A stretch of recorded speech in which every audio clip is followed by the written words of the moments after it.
Welcome to my awesome health journey. I am Brett Dupree and I am tired. I've had 4 days of poor sleep.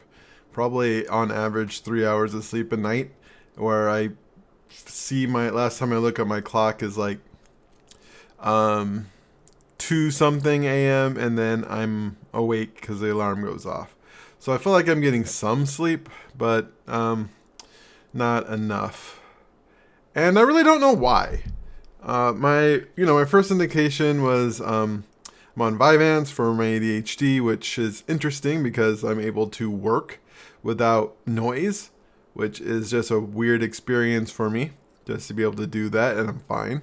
Being able to focus is good, but sleep is important. But the thing is last week I slept like a baby. The last couple of days, I was starting to have problems with sleep. I'd wake up at I go to sleep at 10:30, wake up at like 12, and then at 3, and then 6. I did that for like a week.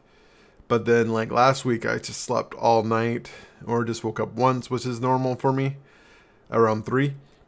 And yeah, and this week has been bad. But I also started this something called Blink Joy. I've been having like dry eye for a long time and been reading up on it, and I read putting heat on your eyes can help just get the glands moving, unclog them and help with dry eye. So I started that on Monday, and that's when my sleep problem happened. At first I thought it was because I was doing it before bed, because I read doing it before bed can be helpful because you're relaxing and helps go to sleep.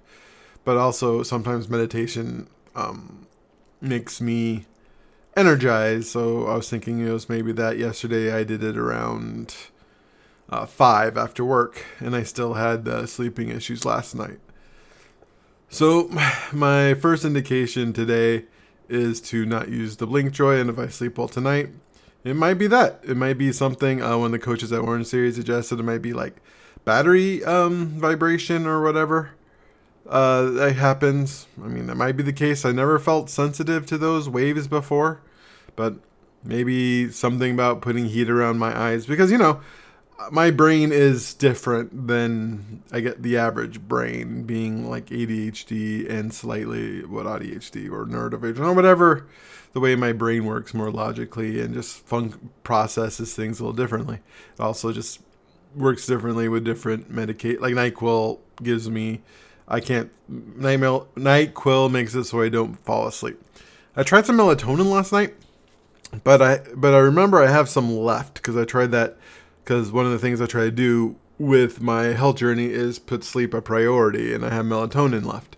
And the reason why I have melatonin left, I was remembering as I couldn't sleep, that didn't really work for me. So I'm thinking of returning that melatonin that I bought.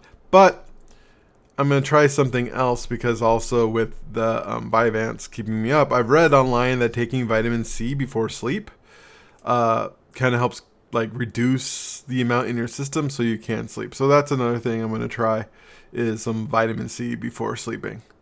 But yeah, I like sleep. I like feeling rested. So that is annoying that my last 4 days has been bad.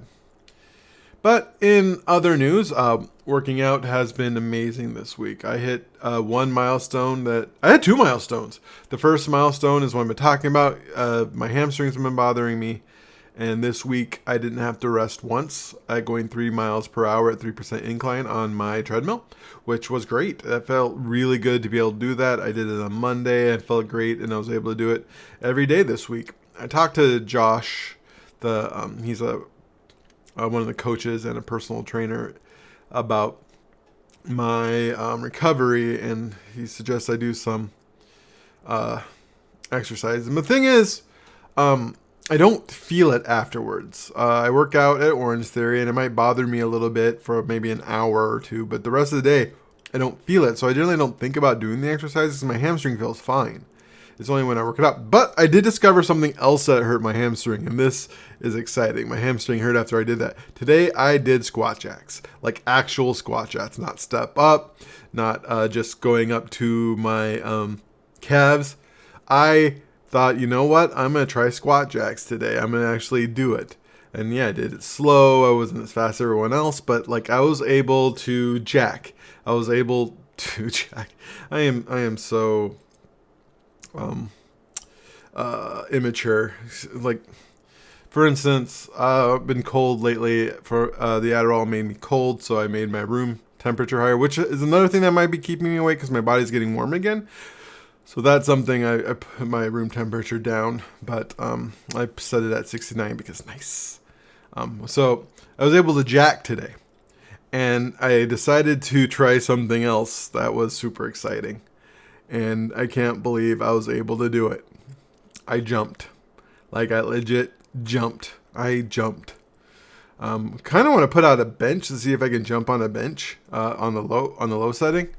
Just, just a full double, both legs off the ground, as high, not as high as I can, because I don't want to hurt myself.